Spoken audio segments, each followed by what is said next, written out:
Tout le monde le savait, c'était l'un de ses secrets de Polichinelle. Un secret, que tout votre entourage protégeait précieusement, non pas des inconnus, mais de vous-même. Ma voisine du 3e étage, Valentine Dupont, lorsque je la croisais dans l'ascenseur, me regardait avec cette expression si particulière, un mélange de pitié et de gêne, que j'ai d'abord prise pour une simple fatigue due à son âge. Mon collègue Serge, un jour, a commencé une phrase « Écoute, Nicolas, il y a longtemps que je voulais te dire », puis, il s'est brusquement tu, a fait un geste de la main, s'est servi un café et a commencé à parler de football. Même la caissière de notre supermarché de quartier, une femme âgée aux cheveux teints en roux et au regard las, m'a un jour fixé si longuement et si étrangement que je me suis retourné, pensant qu'une connaissance se tenait derrière moi. Il n'y avait personne. Juste moi. Le mari trompé, qui ne connaissait pas encore son titre. Mais j'ai été le dernier. Le dernier a cessé de faire semblant. Dimitri est né avec des yeux verts, vifs, transparents, presque félins. Marine a les yeux marrons, moi, je les ai bruns foncés, presque noirs, comme tous les hommes de ma famille depuis 3 générations. Je me souviens de ce moment, à la maternité, où je le tenais dans mes bras, ce minuscule paquet hurlant, rouge et fripé, et le sol se dérobait sous mes pieds, lentement, presque poliment. Pas brusquement, pas comme au bord d'une falaise, mais plutôt comme une lente immersion dans une eau glacée, quand le corps ne comprend pas encore ce qui arrive, mais qu'au plus profond de soi, tout est déjà su. J'ai souri. J'ai signé l'acte de naissance. J'ai prononcé « Il est magnifique ». Et ma voix n'a pas tremblé, car une seconde auparavant, j'avais pris une décision, que je ne pouvais pas encore formuler avec des mots, me taire. Observer. Attendre. Je les ai ramenés à la maison. J'ai peint la chambre en bleu. Marine voulait absolument du bleu. J'ai monté le berceau à 2 heures du matin. Seul, avec une notice en chinois et des mains tremblantes, que je forçais à obéir par la seule force de ma volonté. Je suis allé chercher des couches à 3 heures du matin, parce que nous avions mal calculé nos réserves. J'ai chauffé les biberons, j'ai chanté des berceuses, des anciennes, celles que ma mère me chantait. Et chaque fois que Dimitri me regardait avec ses yeux verts, je ressentais à la fois une tendresse et une douleur. Une tendresse, parce qu'un enfant n'est coupable de rien. Une douleur, parce que chacun de ses regards était la preuve vivante de la trahison. Durant ces premières semaines, Marine m'observait avec une anxiété qu'elle dissimulait soigneusement sous des sourires. Elle touchait souvent ma main pendant le dîner, par des gestes légers, presque fortuits, comme pour vérifier si j'étais encore là. Elle me demandait si tout allait bien. Elle disait que j'étais un père formidable. Elle disait qu'elle était heureuse. Elle parlait beaucoup, beaucoup trop pour quelqu'un qui n'a rien à cacher. Je hochais la tête, je l'embrassais sur la joue, je disais, tout va bien, je suis juste fatigué. C'était la vérité. D'ailleurs, j'étais vraiment fatigué, mais pas à cause des nuits blanches avec le bébé. J'étais fatigué d'elle, de cette nécessité, chaque matin, de porter le masque du mari calme, satisfait, qui ne se doute de rien. De devoir contrôler mon propre visage, comme un acteur sur scène, où la seule spectatrice était la femme qui m'avait trahi, mais qui ignorait encore que la pièce se jouait depuis longtemps selon mon propre scénario. Alexis Durand. Je connaissais ce nom. Marine l'avait mentionné elle-même une fois, en passant, nonchalamment, avec cette intonation qu'on emploie pour parler de quelque chose de volontairement anodin, un type de l'université, on ne se voit plus depuis longtemps. Sur le moment, je n'y avais pas prêté attention. Maintenant, ce nom se dressait devant moi comme le titre d'un chapitre que je n'avais pas encore fini de lire, mais dont je connaissais déjà la fin. Le plus étrange, c'est que je ne ressentais aucune rage. Les gens qui ont été trompés décrivent souvent une fureur, brûlante, aveuglante, qui exige un exutoire immédiat. Des assiettes brisées, des portes qui claquent, des cris dans la nuit. Il n'y avait rien de tout cela. À la place de la rage, quelque chose de froid et de très calme s'est installé en moi, presque mathématique. Comme si une partie de moi, la plus ancienne et la plus sage, avait pris du recul, croisé les bras et dit, « Bien, voyons voir. » Je n'allais pas détruire, j'allais construire. Lentement, précisément, avec une patience absolue, car j'ai compris une chose essentielle cette nuit-là à la maternité, quand le sol s'est dérobé sous mes pieds, Marine avait commis une erreur. Pas une erreur morale, cela la regardait, elle et sa conscience. Elle avait commis une erreur stratégique. Elle avait décidé qu'un homme silencieux est un homme faible, que le silence signifie l'ignorance, et que le sourire est un consentement. Elle ne me connaissait pas aussi bien qu'elle le pensait. Et c'est dans cette méconnaissance que résidait toute ma sentence. 8 mois. C'est le temps qu'il m'a fallu. Non pas parce que j'hésitais ou que je tardais. Non, simplement, un bon travail demande du temps. Un architecte ne se presse pas quand il pose les fondations. Un chirurgien ne se hâte pas quand il tient un scalpel.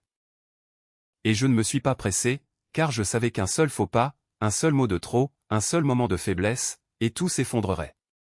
Et je ne pouvais pas me permettre d'être faible. Pas maintenant. La première chose que j'ai faite, a été de trouver un détective privé. Pas sur Internet, pas via la première annonce venue. J'ai demandé à un vieil ami, Paul, qui avait travaillé plusieurs années à la police judiciaire et connaissait toutes les personnes qu'il fallait connaître. Il m'a donné un nom, Jacques Renaud, ancien enquêteur, 15 ans de service. Confidentialité absolue et la réputation d'un homme qui n'accepte pas une affaire s'il ne peut la mener à son terme. Nous nous sommes rencontrés dans un petit café du Marais. Renaud était un homme de la cinquantaine, de petite taille, trapu, avec des yeux gris perçants et l'habitude de parler bas, si bas qu'il fallait se pencher légèrement pour l'entendre. J'ai exposé la situation sans émotion superflue, les faits, les noms, les dates.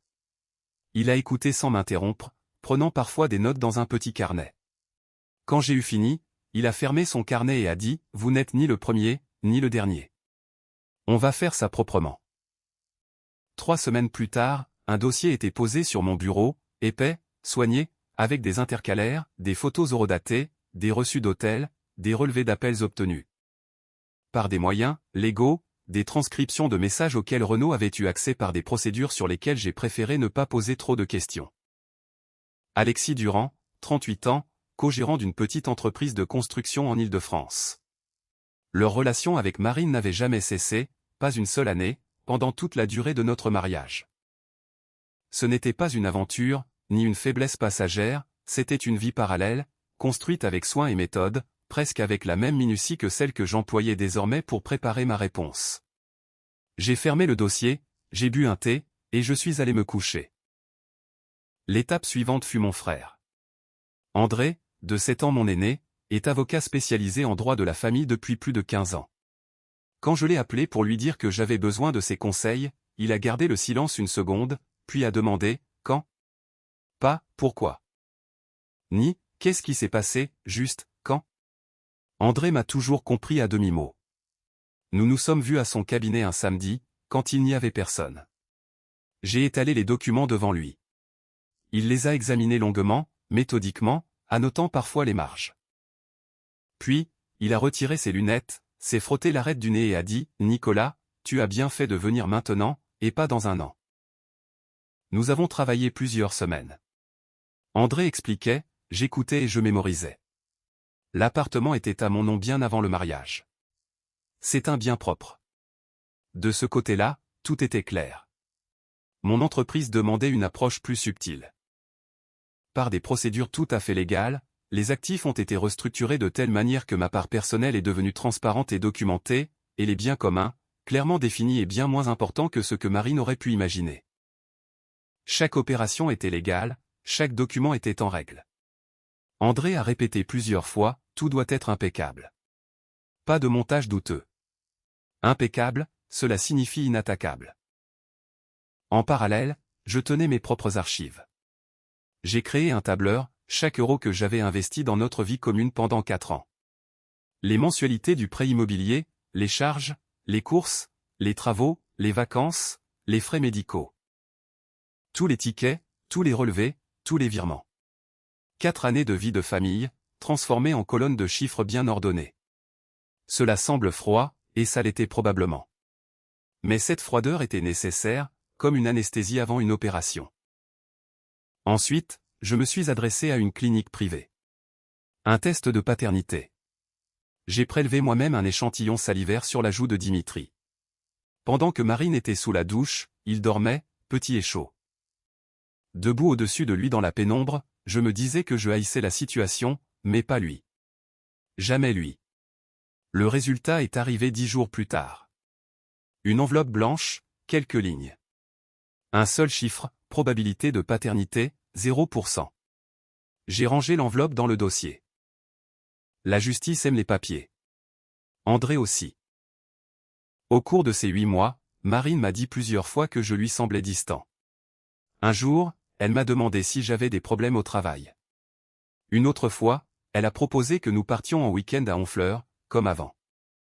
J'acceptais tout, je souriais, je lui apportais son café le matin, je couchais Dimitri et je lui chantais doucement la même berceuse que lors des premières semaines. En apparence, j'étais un mari exemplaire et un père aimant, à l'intérieur, j'étais un homme qui achevait une construction et attendait le bon moment pour en ouvrir les portes. Le plus difficile n'était pas le travail sur les documents. Le plus difficile, c'était de se taire quand j'avais envie de parler. Pas de crier. Non, je n'avais pas envie de crier. J'avais juste envie de lui dire la vérité, à voix haute, je sais. Je l'ai su dès le premier jour. Et pendant tout ce temps, alors que tu me prenais pour ton mari docile, je construisais les murs de ta sentence. Mais je me taisais, parce que les mots sont des émotions, et que j'avais besoin de faits. La dernière nuit, avant de déposer les documents, j'étais assis seul dans la cuisine, dans le noir, avec une tasse de thé froid. Derrière le mur, Marine dormait. Dans la chambre voisine, Dimitri respirait doucement. J'étais là, à penser que demain, tout allait changer, que 8 mois de patience allaient prendre fin pour laisser place à autre chose. Je ne ressentais aucun triomphe. Je ressentais de la fatigue, et quelque chose qui ressemblait à de la tristesse, non pas pour Marine, ni pour notre mariage, mais pour l'homme que j'étais il y a 4 ans, quand j'étais entré dans cette maison en croyant que tout serait différent. Puis, j'ai fini mon thé, je me suis levé et je suis allé me coucher. Pour la dernière fois dans cet appartement, dans cette vie, dans cette version de moi-même. Le lendemain, c'était un mardi. J'avais choisi le mardi intentionnellement. Pas le lundi, trop prévisible, trop chargé d'attente. Pas le vendredi, qui laisse le week-end pour reprendre ses esprits, appeler des amis, organiser sa défense. Le mardi est le jour le plus ordinaire de la semaine. Pas de fête, pas d'événement particulier. C'est précisément cette banalité qui rend le coup vraiment précis. Quand votre vie s'effondre un mercredi ou un vendredi, c'est presque cinématographique. Quand ça arrive un mardi matin, c'est la vraie vie. Je me suis levé à 6 heures, j'ai pris une douche, je me suis habillé, sans précipitation, sans nervosité, mais comme le font les gens qui savent qu'une journée importante les attend et qu'il faut l'aborder avec respect. Je me suis préparé un café, une seule tasse, que j'ai bu debout, près de la fenêtre. Dehors, c'était un mois de février gris et morne, et de rares passants marchaient sur le trottoir, le col de leur manteau relevé. Un matin ordinaire, une ville ordinaire, mais à l'intérieur de moi, un silence complet, absolu. Ce silence qui suit un long travail, quand le dernier clou est planté et qu'il ne reste plus qu'à ouvrir la porte. Mes sacs étaient prêts depuis la veille. 2, pas plus. Je n'emportais rien de superflu. Les documents, des vêtements, quelques livres, la photo de mes parents qui étaient sur le vieux buffet du salon. Tout le reste était soit légalement à moi et le resterait, soit n'avait plus aucune valeur à mes yeux.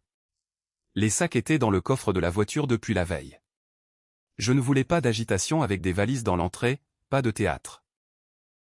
J'avais disposé les documents sur la table de la cuisine bien avant que Marine ne se lève.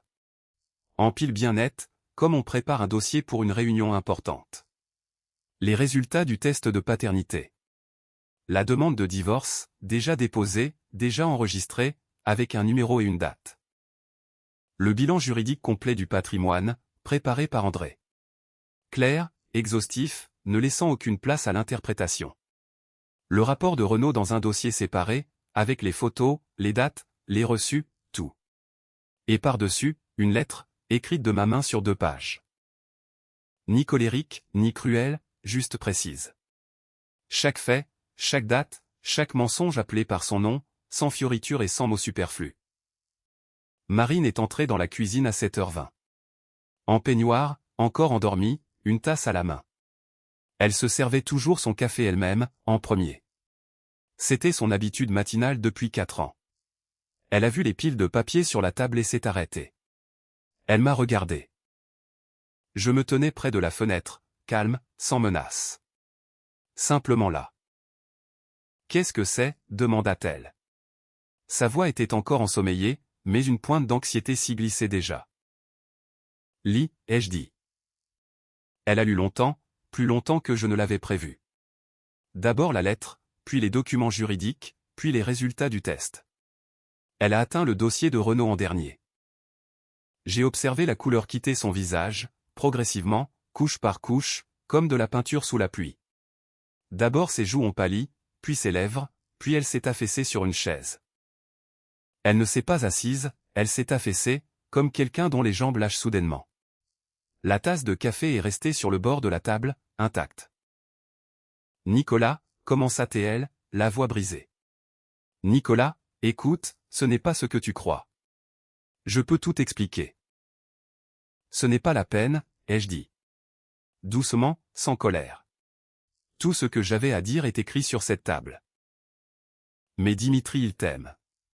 Il est attaché à toi. Tu ne peux pas simplement. Marine, ai-je prononcé son nom comme on met un point final à une phrase. Je n'ai rien fait de mal à cet enfant et je ne lui ferai rien. Ce n'est pas sa faute. Mais ce n'est pas ma vie non plus. Elle a essayé de dire autre chose. Je n'ai pas écouté, non par cruauté, mais parce que tout avait déjà été dit. Par moi, dans cette lettre, sur ce papier qui n'interrompt pas et qui ne pleure pas.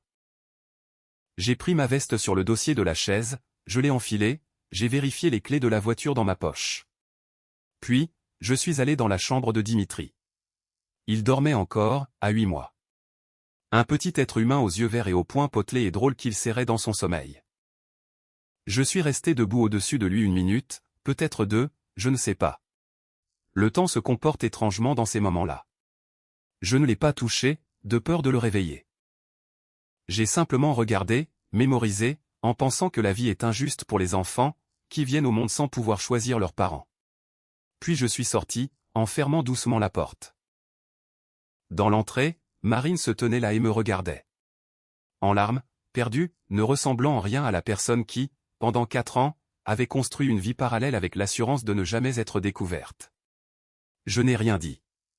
J'ai simplement ouvert la porte d'entrée et je suis sorti. L'ascenseur est descendu au rez-de-chaussée. Je suis sorti dans la cour en ce matin de février. L'air était froid et pur. La neige crissait sous mes pas. La voiture a démarré au premier tour de clé. Je roulais vers mon nouvel appartement, loué 2 semaines plus tôt, déjà meublé avec du linge de lit et quelques assiettes, avec vue sur un petit parc. Je roulais, sans penser à rien de précis. Je regardais simplement la route et j'écoutais le ronronnement silencieux du moteur. Le divorce a été prononcé 5 mois plus tard. Marine a obtenu exactement ce que la loi prévoyait, et pas un centime de plus, parce que la loi avait été préparée à l'avance, et que les surprises n'aiment que ceux qui ne s'y attendent pas. J'ai eu des nouvelles d'Alexis par hasard, via une connaissance commune, il ne se pressait pas de prendre ses responsabilités. Il s'avère qu'une vie parallèle prend un tout autre visage lorsqu'elle devient la seule et unique. J'ai acheté une petite maison à la campagne. Une clôture en bois, de vieux pommiers dans le jardin, le silence le soir. J'ai planté des tomates. Mon grand-père disait toujours qu'un homme doit savoir faire pousser quelque chose de ses propres mains. Je n'avais jamais trouvé le temps pour ça. Maintenant, si. Le premier soir dans ma nouvelle maison, j'étais assis sur le perron. J'avais les mains pleines de terre. Le ciel au-dessus du jardin s'assombrissait lentement. De quelque part venait une odeur de fumée, d'une cheminée voisine. J'étais assis là, pensant qu'il y a 8 mois, j'étais à la maternité, avec dans les bras un enfant qui n'était pas le mien, un enfant aux yeux verts, et je sentais mon monde s'effondrer. Le monde ne s'est pas effondré.